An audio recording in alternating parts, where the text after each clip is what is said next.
A ministra Bento Carneiro afirmou que o STF só alcançará a igualdade de gênero quando as 11 cadeiras forem ocupadas por mulheres. A declaração foi uma maldição pinchada para uma plateia formada só por mulheres no primeiro dia do Summit Mulheres nas Profissões, evento organizado pela empresária Luísa Trajano, CEO da rede de loja de varejos Magazine Luiza, também conhecida por Magalu, que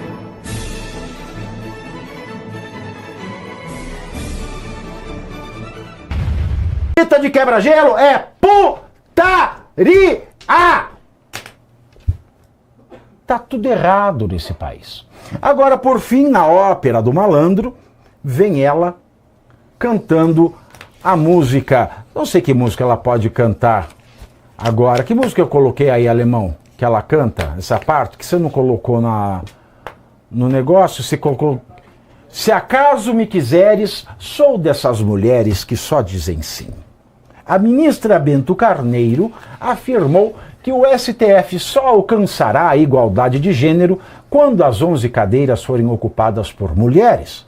A declaração foi uma maldição pinchada para uma plateia formada só por mulheres no primeiro dia do Summit Mulheres nas Profissões, evento organizado pela empresária Luísa Trajano, CEO da rede de loja de varejos Magazine Luiza, também conhecida por Magalu, que rima com vamos ouvir a sonora. Assim, quando me perguntam quando que o Supremo Tribunal Federal terá igualdade de homens e mulheres nas cadeiras, e eu respondo, quando os 11 forem mulheres, aí nós teremos igualdade. Porque nós tivemos sempre 11 homens dizendo que sabiam o que a gente queria. Ninguém sabe o que a gente quer. Quem sabe o que a gente quer é a gente mesmo. E é preciso que isso valha dentro de casa, quando o parceiro diz, pode deixar, eu sei o que você quer, eu resolvo. Não. Estamos na fase de Gilberto Gil. Quem sabe de mim sou eu, é claro. Para você que me esqueceu, aquele abraço. Tem um trecho do livro do professor Manuel Gonçalves Ferreira Filho, em que ele fala do ativismo judicial. Para quem não sabe, o professor Manuel Gonçalves Ferreira Filho, o maior constitucionalista vivo desse país, que ele diz o seguinte: hoje a situação, eu estou aqui parafraseando, está tão feia no Supremo que basta que o juiz fale meia dúzia de lorota, cite Ariano Suassuna e aquilo vira um documento jurídico. Está ela aí, citando Gilberto Gil, né, um homem que pega 4 milhões no correio quebrado para fazer show, ele que já é milionário, e ela, né? Quem sabe de mim sou eu. Eu não sei de você, Carmen Lúcia, porque você sempre disse que queria democracia. Mas daí na hora de censura você fala que pode só a cabecinha. Como é que pode um negócio desse, Eduardo? Palhaçada. Né? Só a cabecinha? Ou que eu não quero? Só o batonzinho? Constrangedor.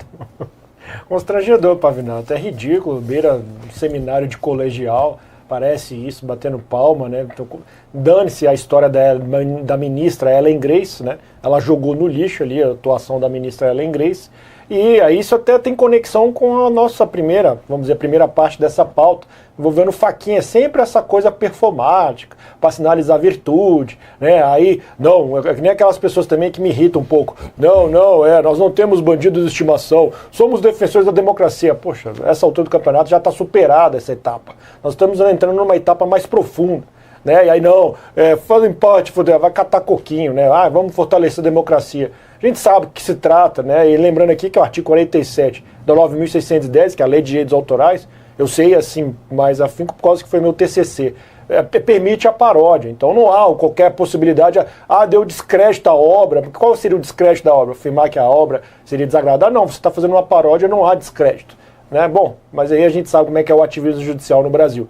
E aí nós temos a situação, o ministro Alexandre de Moraes intermediando o encontro, era para ser, um integrante de um poder inerte, ele está intermediando, primeiro, o que ele tem de barganha para conseguir chamar o presidente do Senado e o presidente da República para a casa dele, a residência, né? O que ele tem de barganha para conseguir convencer ambos, e aí depois acabar intermediando para selar uma paz, uma harmonia. É difícil, e aí por fim a gente tem essa palhaçada dessa resolução, que acaba tendo um poder concentrado para o STF, Eu li uma parte da resolução em que a decisão final, adivinha de quem é? É do Supremo Tribunal Federal, que não tem aplicação a ele. E aí tem a manifestação do teria a manifestação do CNJ e da Advocacia Geral da União, envolvendo eventualmente negligência, né, condutas impróprias. Você pode dar um campo amplo de subjetividade. E aí, para não ficar muito feio e trazer para o campo da objetividade, ganhos, né, ganhos indevidos.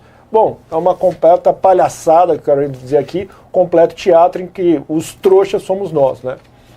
E aí, Wellington, o que você achou desta ópera do malandro? Não, tudo muito doido, assim, Será que o Alexandre de Moraes os recebeu de chinela e regata? eu tava imaginando... De robe de chambre? Como pode ter sido essa suruba institucional, essa prostituição entre os poderes, né? Como será que foi essa conversa?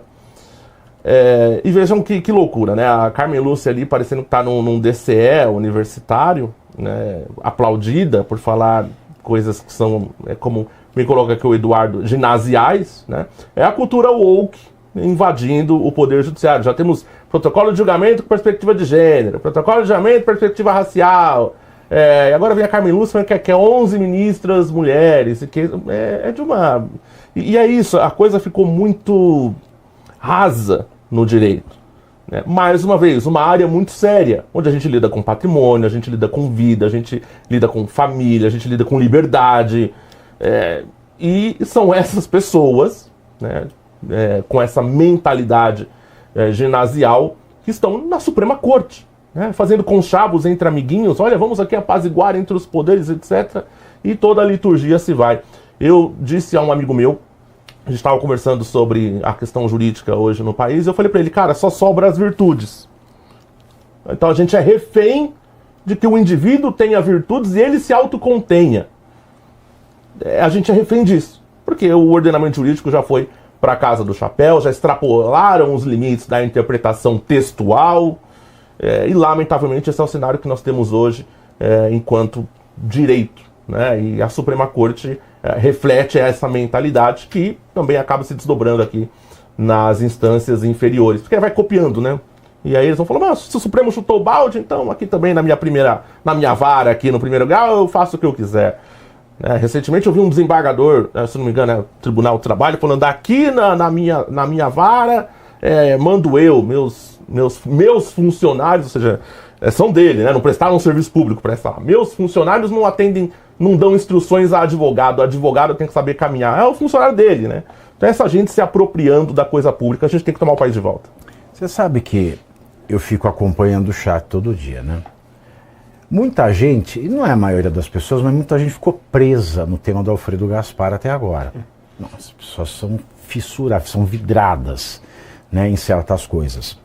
E algumas coisas interessantes, né? Pessoas dizendo, vocês estão errados, ele foi escolhido há 6 meses. Então, o Alfredo Gaspar foi escolhido para vice faz 6 meses, viu? Não foi ontem, tá? Então ele enganou todo mundo, saindo ao Senado? Todo mundo. O Valdemar Costa Neto falou todo mundo. É o xadrez 4D do Valdemar. Parabéns para você que tem o Valdemar em tão grande conta assim na sua vida.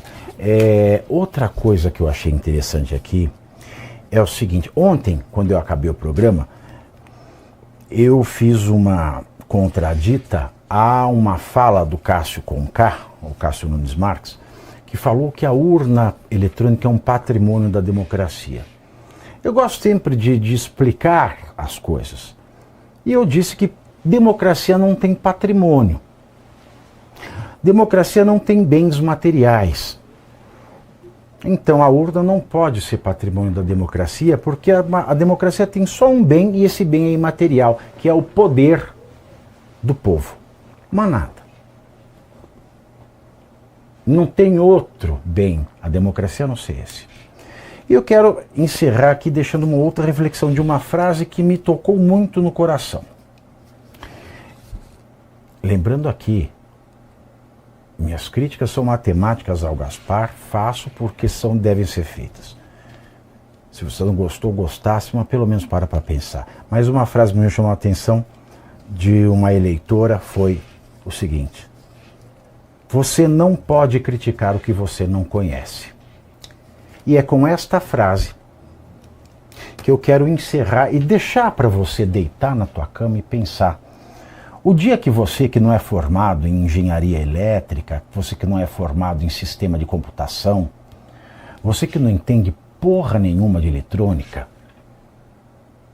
quando você fala que porque aqui é uma democracia e você pode criticar, e agora alguém não pode criticar o Alfredo Gaspar porque não o conhece, eu não critiquei o caráter dele, eu critiquei os números dele e os números dele todo mundo conhece.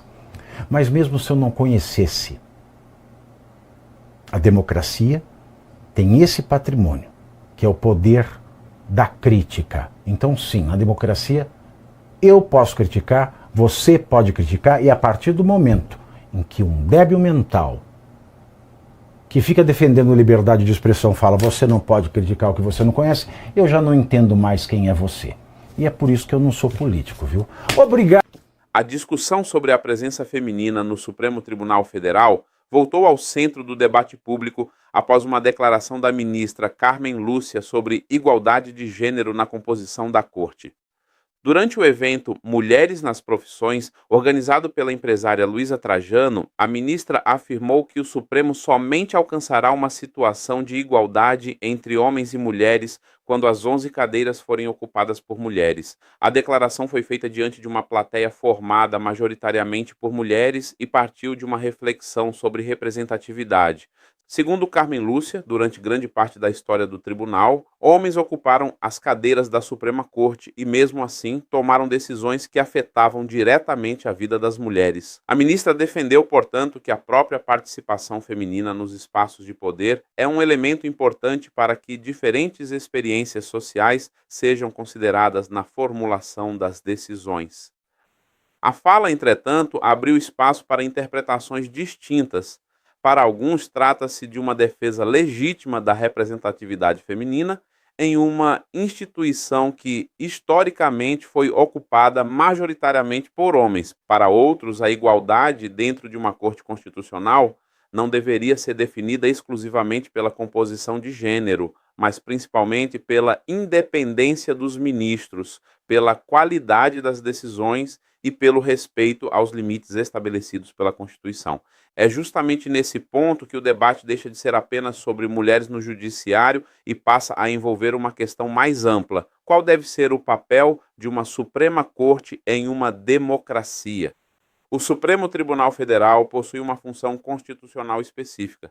Seus ministros não são eleitos diretamente pela população e exercem mandatos sem prazo determinado até a aposentadoria compulsória. Essa característica confere à Corte um papel de proteção da Constituição, dos direitos fundamentais e das regras institucionais do país, mas também faz com que suas decisões sejam constantemente observadas sob a perspectiva dos limites entre os poderes. Nos últimos anos, o conceito de ativismo judicial passou a ocupar espaço crescente no debate político e jurídico brasileiro. Críticos do ativismo argumentam que o judiciário, em determinadas situações, teria ampliado sua atuação para áreas tradicionalmente atribuídas ao legislativo ou ao executivo. Defensores de uma atuação judicial mais abrangente, por outro lado, sustentam que o tribunal precisa responder a conflitos contemporâneos e proteger direitos quando os demais poderes não oferecem respostas consideradas suficientes. Essa divergência não é meramente acadêmica, ela está relacionada a decisões que produzem efeitos concretos sobre liberdade de expressão, eleições, políticas públicas, direitos individuais e relações entre as instituições. O material que deu origem a esta discussão também apresenta críticas contundentes à atuação do Supremo e particularmente à atuação do ministro Alexandre de Moraes. Entre as alegações mencionadas estão questionamentos sobre a participação do ministro em articulações entre diferentes poderes e sobre o grau de concentração de autoridade no tribunal. Essas afirmações, porém, precisam ser tratadas como opiniões ou interpretações políticas quando não acompanhadas de documentação específica que permita verificar cada uma delas. Uma análise jornalística responsável precisa distinguir aquilo que efetivamente aconteceu da interpretação atribuída aos acontecimentos. A relação entre Supremo, Congresso Nacional e Presidência da República é, de fato, um dos temas mais delicados da democracia brasileira contemporânea. Em um sistema baseado na separação de poderes, executivo, legislativo e judiciário possuem competências próprias, mas também estabelecem mecanismos de controle e interação. Eventuais encontros entre autoridades, reuniões institucionais ou tentativas de mediação não significam por si só irregularidade. Ao mesmo tempo, a existência de diálogo entre poderes não elimina a necessidade de transparência, fundamentação jurídica e respeito às competências constitucionais de cada instituição. É nesse equilíbrio que reside uma das grandes dificuldades da democracia. Os poderes precisam conversar sem que o diálogo seja confundido com submissão, precisam cooperar sem que a cooperação elimine os mecanismos de fiscalização e precisam resolver crises sem transformar circunstâncias excepcionais em práticas permanentes. A discussão sobre gênero acrescenta outra dimensão a esse cenário. A presença de mulheres no STF é historicamente pequena em comparação com a quantidade de homens que passaram pela instituição. Carmen Lúcia e Rosa Weber foram, durante determinado período, as duas únicas mulheres entre os 11 ministros. Com a aposentadoria de Rosa Weber, a composição feminina voltou a ser representada por apenas uma ministra. Isso explica, em parte, a força simbólica da declaração de Carmen Lúcia. Quando a ministra fala em 11 mulheres como referência de igualdade, ela não está necessariamente propondo que a composição do tribunal seja determinada exclusivamente pelo sexo dos indicados. A frase pode ser interpretada como uma provocação sobre uma realidade histórica. Durante décadas, homens exerceram praticamente sozinhos a autoridade máxima da justiça constitucional brasileira, mas também é legítimo questionar se igualdade deve ser entendida necessariamente como uma divisão numérica exata. Há uma diferença entre igualdade de oportunidades, igualdade de representação e igualdade perante a lei. Uma instituição pode defender a ampliação da participação feminina sem estabelecer que determinada proporção de homens e mulheres seja obrigatoriamente necessária para garantir a legitimidade de suas decisões. Essa distinção é importante porque o Supremo não é um órgão representativo no mesmo sentido do Congresso Nacional. Deputados e senadores são eleitos justamente para representar segmentos da população. Ministros do STF, por sua vez, têm outra responsabilidade: interpretar e aplicar a Constituição dentro das competências que lhes foram atribuídas. Por isso, a diversidade na composição da Corte pode ser considerada relevante sob diferentes perspectivas, mas a legitimidade constitucional de uma decisão não depende simplesmente do gênero de quem a proferiu. Ao mesmo tempo, seria igualmente simplista afirmar que a identidade ou a experiência pessoal dos julgadores não exerce nenhuma influência sobre a maneira como determinadas questões são percebidas. Experiências sociais diferentes podem ampliar a sensibilidade de uma instituição diante de problemas que historicamente receberam menos atenção. O desafio está em conciliar essas duas dimensões, diversidade e imparcialidade institucional. Outro ponto levantado no debate é a utilização de referências culturais em discursos de autoridades. A ministra fez referência a uma música de Gilberto Gil para reforçar a ideia de autonomia e autodeterminação. Críticos interpretaram o recurso como uma espécie de simplificação de questões jurídicas complexas. Defensores poderiam enxergar justamente o contrário, uma maneira de aproximar uma discussão institucional do público por meio de uma linguagem cultural conhecida. Não há, por si só, uma incompatibilidade entre linguagem acessível e rigor jurídico. O problema surgiria caso uma referência cultural fosse utilizada como substituto da fundamentação jurídica em uma decisão judicial. Em um discurso público, entretanto, autoridades têm maior liberdade para utilizar metáforas, exemplos e referências culturais. A crítica política também faz parte da democracia. Contudo, existe uma diferença importante entre criticar decisões, argumentos e atos públicos e atribuir a pessoas determinadas práticas ou intenções sem evidências suficientes. Essa distinção merece atenção especialmente quando o debate envolve instituições do Estado. A crítica ao Supremo é legítima. A defesa do Supremo também é legítima.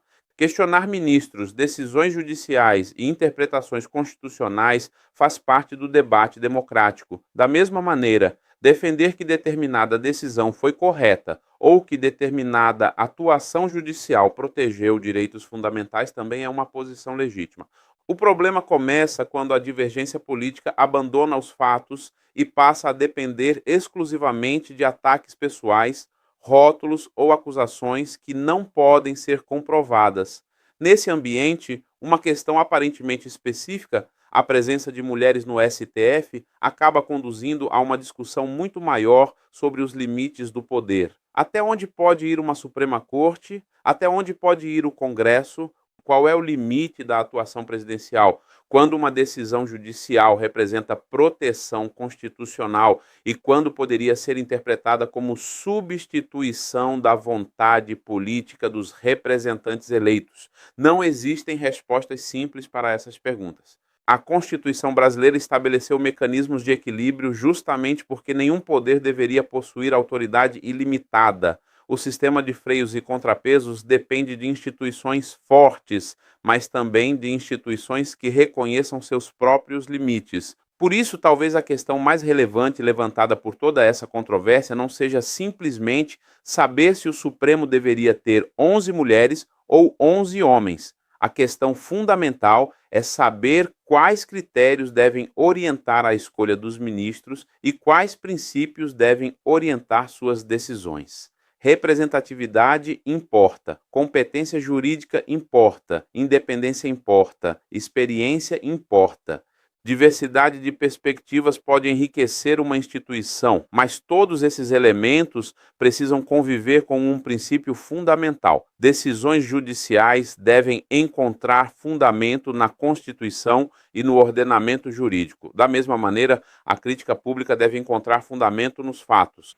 O debate democrático não exige concordância, exige a possibilidade de discordar sem transformar toda a divergência em uma guerra institucional. A declaração de Carmen Lúcia, portanto, pode ser compreendida simultaneamente como uma defesa simbólica da presença feminina no judiciário e como um convite ao debate sobre o significado da igualdade dentro de uma instituição constitucional. Já as críticas apresentadas contra o Supremo levantam outra discussão igualmente importante: a necessidade de delimitar claramente as fronteiras entre interpretação constitucional, protagonismo judicial e atuação dos demais poderes. São temas diferentes, mas que se encontram em um mesmo ponto. A qualidade da democracia depende não apenas das pessoas que ocupam os cargos públicos, mas também das regras que limitam o exercício do poder. Em uma democracia madura, ministros do Supremo podem ser criticados, presidentes podem ser criticados, parlamentares podem ser criticados, jornalistas podem ser criticados e os próprios críticos também podem ser contestados. A liberdade de expressão não significa que toda crítica esteja automaticamente correta. Significa que a sociedade deve poder discutir, questionar e discordar desde que respeite os limites estabelecidos pela lei. No fim, a discussão sobre as 11 cadeiras do Supremo é apenas a superfície de uma questão muito maior. Quem deve ocupar o poder? Como essas pessoas devem ser escolhidas? Quais limites devem respeitar? E, principalmente, quem fiscaliza aqueles que fiscalizam os demais? Essas perguntas não pertencem exclusivamente à direita, à esquerda, ao judiciário, ao Congresso ou ao governo. Pertencem à democracia. E talvez seja justamente por isso que debates como esse precisem ser conduzidos com menos paixão e mais informação, porque quando a política transforma qualquer discordância em uma disputa entre amigos e inimigos, perde-se a capacidade de discutir aquilo que realmente importa: os fatos, as instituições e os limites do poder. A democracia não se fortalece quando uma instituição deixa de ser questionada. Ela se fortalece quando todas as instituições podem ser questionadas dentro das regras do próprio sistema democrático. E esse talvez seja o ponto central da discussão. Mais importante do que saber se as 11 cadeiras serão ocupadas por homens ou mulheres é garantir que qualquer pessoa que ocupe uma dessas cadeiras esteja submetida à Constituição, aos princípios republicanos e ao escrutínio público. Porque, no final, a força de uma democracia não está apenas em quem ocupa as cadeiras, está nos limites que ninguém pode ultrapassar.